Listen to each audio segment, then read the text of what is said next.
Hey guys, welcome to the video notes and welcome to my living room. There we are. Not too bad, right? I have an 18-month-old. So take some time to get your notes all set up, whether that's a Google Doc or a notebook. Give your notes a title. Think about how you want to do your headings, accentuate your vocab words. And if you are doing a Google Doc, make sure that you keep your drive organized. You have a folder for this class and a folder within that folder that's specifically just for notes. All right, very first heading, term of office. Writing down just the bolded and underlined information, or information if you're feeling slightly French. Something you might have already known, a president serves 4-year terms, but something that might have been new information to you is that the Constitution didn't originally limit how many terms a president could serve. So, starting with George Washington, he was unanimously elected as president. He ran for reelection and won a second term. After that, he was like, you know what? 2 years is enough, or 2 terms is enough. I am not running for a third term. And that's the way all the presidents did it after him until FDR. He already served 2 terms, so he was in office for 8 years. He ran for his third term and won that third term. After this, people are like, if he keeps winning and there's no limit on how much a president could serve, maybe the president will have too much power and it would disrupt that balance of power between those 3 branches of government. So that prompted people to pass the 22nd Amendment in 1951, and that limits a president to 2 elected terms. Now, within the fine print of this amendment, there are some like little, but what if this happens sort of scenarios. So, for example, let's say that a president is serving 2 years into his office, he falls seriously ill, he dies, or he decides that he doesn't want to do the job anymore and resigns. His vice president would then take over for the remaining 2 years.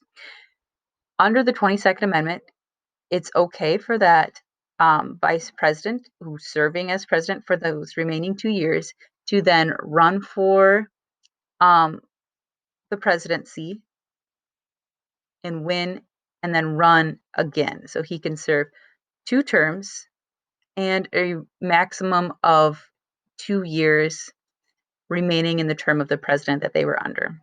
Okay, so a maximum of 10 total years. Let's say that vice president has to serve 3 years, then they could not run for a second reelection. Salary and benefits. This is going to be a new heading in your notes. So the president gets paid $400,000 per year. That's their annual salary. They also receive additional money for personal costs and travel. So if they have to travel to the Middle East to talk to foreign leaders about U.S. foreign aid or anything like that, that would be an expense that would be covered. They don't have to take or pay for that trip out of pocket. The president also lives and works in the White House. That's something you should already know or probably already know. And a staff of more than 80 people takes care of the president's family. That's anywhere from gardeners to maids, butlers, personal attendants, cooks, so on and so forth. Camp David is an estate for the president. Like, here's one of his perks. He gets this 60-acre like retreat that he can go to and relax in. He also uses this to host foreign leaders. So if he needs to impress a foreign leader, he'll invite them to Camp David and they'll talk business as they swim and canoe and play volleyball or whatever presidents do at Camp David. Um, the president has his own set of cars, helicopters, and airplanes that he can use for travel, but for longer trips, he generally uses Air Force One, which is his own private jet. If you need more time to write this down, put the video on pause, push play when you're ready. Right, new heading, requirements. In order to become president, the Constitution only has 3 requirements. You need to be 35 years of age or older, a native-born American citizen, and lived in the U.S. for at least 14 years. So from that long list below of all the presidents that we've had so far in the United States, you can tell that it's been only men who've served as president. Predominantly older white dudes, with the exception of President Obama. If you need more time to write this down, go ahead and put the video on pause, push play when you're ready. All right, the vice president, new heading. So the vice president has a very unique job. They're elected with the president, and the rules for becoming vice president are the same as president, but the Constitution doesn't really spell out their job all that well. They don't give much power to the vice president, but here are the things that are listed as the vice president's job. Their job is to preside over or oversee the Senate, and they don't do this a whole lot. Like, it's one of the jobs that's listed that they can do, but they're often busy doing other things, so they pop in every once in a while. They can vote in the Senate in case of a tie. So remember, there are 100 senators, 2 from each state, so that's an even number. So there's definitely a possibility where the Senate could tie, and then the tie-breaking vote would be the vice president. And then, as you guys probably already know, the main job is to take over for the president if the president dies, is removed from office, falls seriously ill, or resigns. And there have been times where the vice president had to step in as president in our U.S. history. JFK was a president who was assassinated.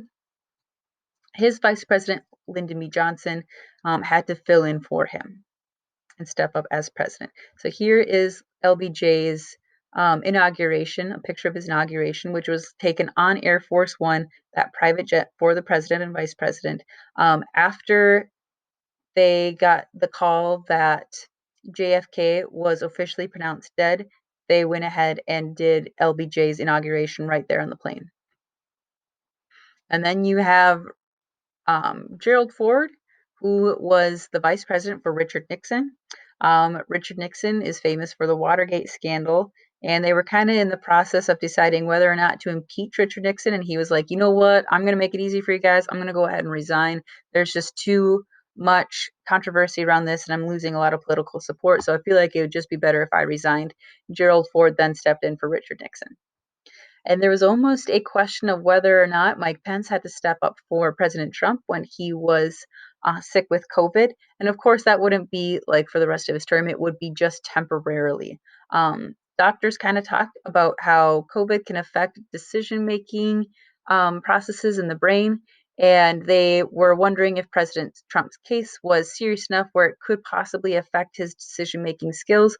Overall, they decided not to have Mike Pence step in temporarily for President Trump, that President Trump was able to do his presidential duties without the assistance of the vice president during that time.